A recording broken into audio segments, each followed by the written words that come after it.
Cheaper and faster internet.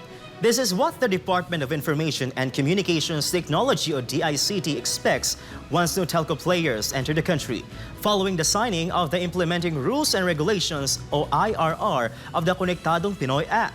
Jason Rubrico tells us more.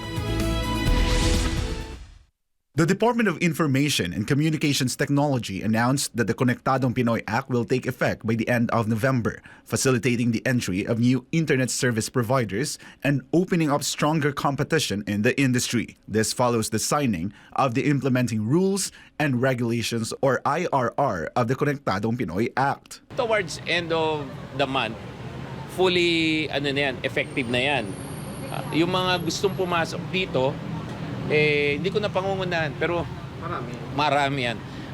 Both local and international. Kasi naman yan, pwede silang foreign 100% And both foreign and local partnering together. Under the new IRR, the process for obtaining permits and registrations for internet service providers has been streamlined, while the Dig Once policy is being implemented, allowing fiber cables to be laid simultaneously with public projects to save time and costs. Secretary Henry Aguda added that 7 international telco firms have already expressed interest in entering the market, in addition to numerous local companies. Yung last na sinabi ko, nasa mga 7 na yung international. Yung sa local, hindi ko nababanggitin, mas marami yon. Bawat Pilipino ngayon, marami siyang option for internet access. He stated that with the increasing number of telco players, more affordable internet can be expected for every Filipino.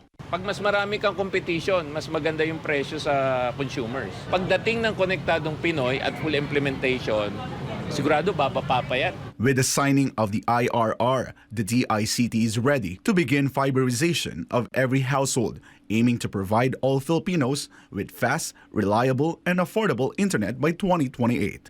Reporting for Newsline World, I am Jason Rubrico, SM9 News.